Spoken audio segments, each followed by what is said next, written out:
दोस्तों, मैं हूँ सुनील पाल, आपका कॉमेडी का लाल। और नहीं, इसकी जगह होना चाहिए, इसका नाम है सुनील पाल और उसको पसंद है कॉमेडी करना लाल। सुनील पाल वो कीड़ा है जो जिसकी बुराई करता है उसी के शो में भी जाता है, क्योंकि उसे भी पता है कि नेटफ्लिक्स सोनपुर मेले से तो काफी बड़ा स्टेज है। सुनील पाल खड़ा रहेगा, सिर्फ खड़ा रहेगा, चुप भी रहेगा। जैसे पवन से देखा, आप जितना बोलेंगे ना बाबू, हम सिर्फ खड़े रहेंगे तो भी हमारा टीआरपी ज्यादा रहेगा। इतना डिल्यूजन तो उर्वशी रौतेला को भी नहीं है जितना इसको है। मेरे नाम का मंदिर है, उर्वशी मंदिर। आपके नाम का? हाँ, उर्वशी मंदिर वहाँ पे है। मैंने आपके लिए डेडिकेटेड है? हाँ, उर्वशी मंदिर वहाँ पे है। लाइक लिटरली आपके लिए डेडिकेटेड? हाँ, उर्वशी मंदिर। इस जनरेशन के गोट कॉमिक और लास्ट जनरेशन के गोट कॉमिक, ये इतने अदालत के चक्कर काट चुके हैं कि अभी बाहर मिले थे सर। उन्होंने तारीफ करी आपकी सर। आप नशे में तो है ये डिल्यूजन के। तो मुझे तो स्टैंड अप करने का मौका ही नहीं मिला, उसके मैं तो जिस भैया जो कॉम एडी है वही कॉमेडी है। आपका पहला जोक सुन के ही उन्होंने 15 मिनट का स्टैंड अप कैंसिल कर दिया होगा। अगर इसने 15 मिनट के जोक सुना दिए तो सुनने वाले बेहोश हो जाएंगे और बेहोश होने से पहले नेटफ्लिक्स की सब्सक्रिप्शन भी कैंसिल कर देंगे। जोक है ना, वो सिर्फ लिमिटेड लोगों को समझ में आया, उसके लिए मिनिमम क्वालिफिकेशन की जरूरत है। क्वालिफिकेशन की तो जरूरत है। SPCJS सुनील पाल चूतिया जोक स्कूल।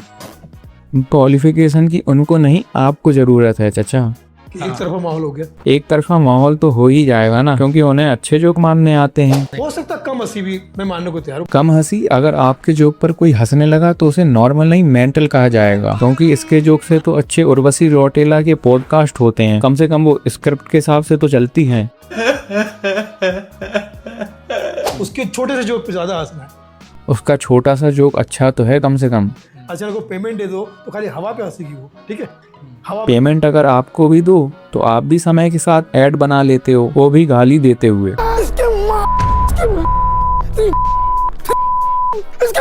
जो सामने बैठे थे कौन लोग थे? उसके अपने लोग थे ना?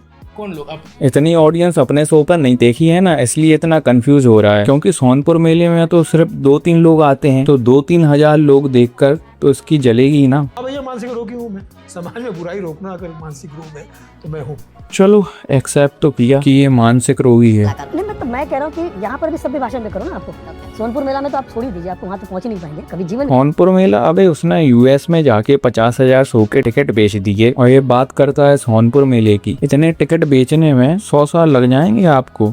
4 लोग सवाल करते हैं कि कॉमेडी में गाली गलौज आ गई है। 4 लोग, उन चारों में से एक का नाम मुझे पता है, मुकेश खन्ना। चलेंगे। कॉमेडी मतलब जो एडी कॉम है, जो अपने आड़े तेरे काम करते हैं, कुछ ऐसे बोल उनके होते हैं, कुछ ऐसा बोल जाते हैं जिनका कंट्रोल नहीं होता है, जो कुछ ऐसा अजीब बोलते हैं जिनको सुन के, जिनको देख के, जिनकी हरकतों पे हमें हंसी आ जाती है। जितना टाइम जोक समझाने में लगा रहे हो, अगर उतना ही टाइम अच्छा जोक लिखने में लगा लिया होता तो ज्यादा अच्छा रहता। मुझे फ्रस्ट्रेट कहता रहिए। फ्रस्ट्रेट तो हो तो जा, कभी इतना फंबल कर रहे हो। आ चुका है मुझे ऑफर, कई बार आ चुका है। मोटे पैसे भी ऑफर किए गए मुझे, लेकिन मैं नहीं गया। मैंने कहा भाई नहीं, वो मेरे समय की सक्सेस देखकर ये तो पीपराग की तरह झूठ बोल रहे हैं, क्योंकि उनको कोई पैसे देकर तो नहीं बुलाएगा। एक तो पता नहीं इसको ये बोलने में क्या मजा आता है। आतंकवादी तो है, जो समाज में नहीं आता वो समझ में नहीं आता। लगता है समाज से अपसेट है। रोस्टिंग करना, फला करना, ये करना, वो करना, तो उसमें वो लोग, हालांकि ऐसी रोस्टिंग तो हम भी कर सकते, लेकिन हमारे संस्कार गवाही नहीं। क्या यार, सीधे बोलो ना, रोस्टिंग आती ही नहीं है। पर आपके भी जोक्स अच्छे जैसा है। हाँ, कोशिश की। Clone of the year goes to this interviewer. Kapil को कॉल लगाया, कॉल लगाते तो भी कपिल फोन नहीं उठाता। आपको लगता है कि आपके पास वो नहीं है तो किसी के पास भी नहीं होंगे। आप सबको अपने जैसा मत समझिए अनसक्सेसफुल। हमारे ग्रुप के कुछ मेहमान लोग, पुराने खुसड़ लोग हैं, तारीफ कर रहे हैं, उनकी शर्म आनी चाहिए इन लोगों को। उन बुड्ढों को कंट्रोवर्सी करके व्यूज कमाने या अपना करियर रिवाइव करने की आदत नहीं है ना, वरना आपकी तरह हो जाएंगे। मेरे घर का मनी प्लांट बड़ा हो गया है, लेकिन ये अपने पुराने जोक पर ही अटका है। मुझे लगा ये अभी खराब जोक मारता है, लेकिन इसके पुराने जोक भी खराब थे। और कमाल की बात है कि ये ग्रेट इंडियन लाफ्टर शो का विनर भी था ओवर राजू श्रीवास्तव। तो मैं चला ग्लूकोज की बोतल चढ़वाने, क्योंकि इसके खराब जोक सुनकर मुझे चक्कर आने लग गए हैं। और जाते जाते सुनील पाल के लिए एक गिफ्ट।